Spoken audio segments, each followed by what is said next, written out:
皆さんは自分の頭の中にモヤモヤさせる出来事がずっとそこにあるという気なんとなくしませんか？いい方法を紹介します。で、僕はね、マスク結構いろいろ使わせていただいてるんですけど、最近割と使うのがこちら、ビタペア C。ちょっと顔の面積が大きすぎてカバーできない部分があるんでね。いいや。ところで皆さん最近の悩みは何ですか？私はね、今までの人生の中に、一番の悩みだと言われても過言ではないくらいの悩みとしては、自分のことを他人に理解してもらうためのコミュニケーションがいつもうまくできてないなって思うところがあるんですね。ちょっとカラコンつけます。中国の通販サイトで買ったカラコンです。今日はね、ピンク色を試してみたいと思って。やばくない？もう充血し始めてる？どう？こんな感じ。すっごくピンクではないね。聞いてほしいんだけど、最近はさ、めちゃくちゃニキビ出たのよ。ほら、ここ1個を、ここ2個を、3個。大変だわ。ちょっと話戻るんですけど、他人とのコミュニケーションは、どうやってうまくいっていけるかなって。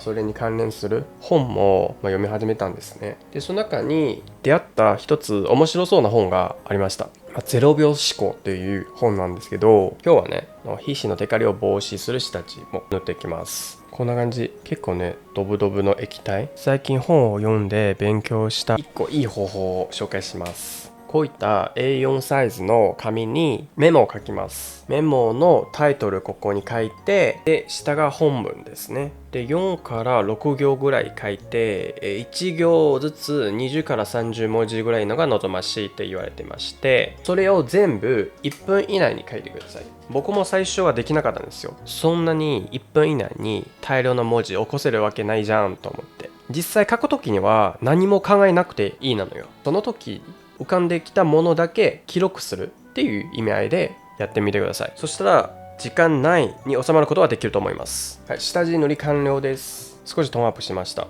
今回はフィストミストたくさん使います。乾かしますね。はい、次コンシーラーですね。結構汚いんだけど、この色って結構青ひげに効くんでおすすめです。見て、俺の自眉頭この辺にあるんですよ。結構太いんですね。どうしよう。個人的な好みは長くて細い方が好きなんですね。で、眉頭もちょっと後ろにあるのが好きなんだけど、今日はねちょっとナチュラル寄りの化粧したいのでファンデーションは使わない予定です。コンシーラー終わったので、少しだけパウダーつけます。このパウダーはね割といい感じ、サラサラだし。で、眉毛を描きたいと思います。とりあえず眉ブロで整えて、眉毛はね難しいですよね。眉毛描いてます感は出したくないのに、描けてるところはやっぱりちょっと足したくなるんじゃないですか。でも足したらさ、すぐバレるじゃないですか。それは今の化粧の限界とも言えるでしょう。基本的に私は眉毛上しか描かないんですね。下描いたらねすごく太くなって不自然な感じするんで、ちょっとぐらいの色足しは下も上もします。描く時にはその毛並みの方向で描いといた方がいいと思います。さっき皆さんにご紹介した方法はぜひやってみてほしいんですけど、あれはね1日10枚を描く必要がある。それをルーティンにしてもらったらなお良い。本当にいい練習になります。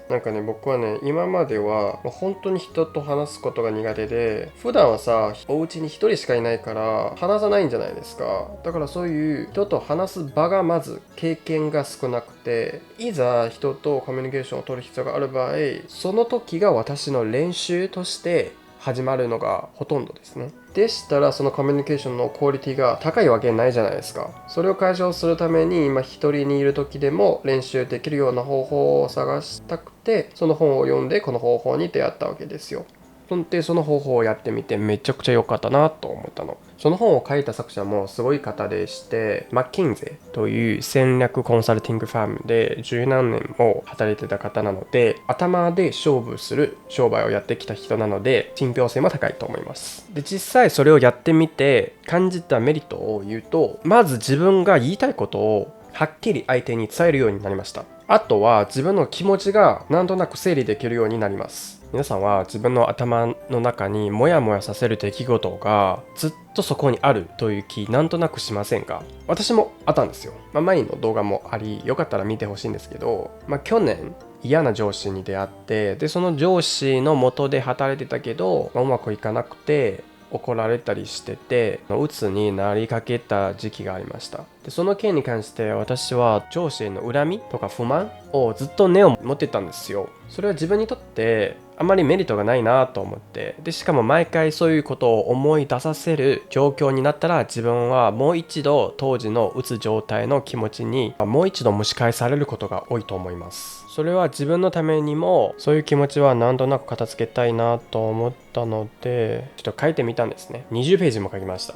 自分が納得するまで何ページ書いてもいいの。20ページも書いてようやく分かりました。その人はもちろん良くない人ですけど、仕事を完成させるために私も良くないところもあったし、その人のなぜそういうことをしたかっていうこともなんとなく理解できました。なので今はその人に対する思いはゼロ、無。自分の中ではすっきりしてる。こういう自分の嫌な気持ちを書き出すことによって、その件に関して整理できて、自分が前向きに生きていけることは、このメモを書く大きいメリットの一つかなと思います。なので本当におすすめです。騙されたと思って一度やってみてほしいです。そのやり方をして私の人生だいぶ楽になりました。昔はね、物事がうまく進まない時にすごく自分のことを責めるんですよ。私はこういうこともできていなかったからそういう今の状況になったのかなだったり、その情緒をどう片付けたらいいのかもわからなかったので、自分の心の中にあれこれの情緒が溢れてきてて対処できなかった時期が長かったんですね。めっちゃ自分を苦しめたなと今振り返って分かりました。でもちろんうまくいかない時はうまくいかないんですけど、でもうまくいかなくても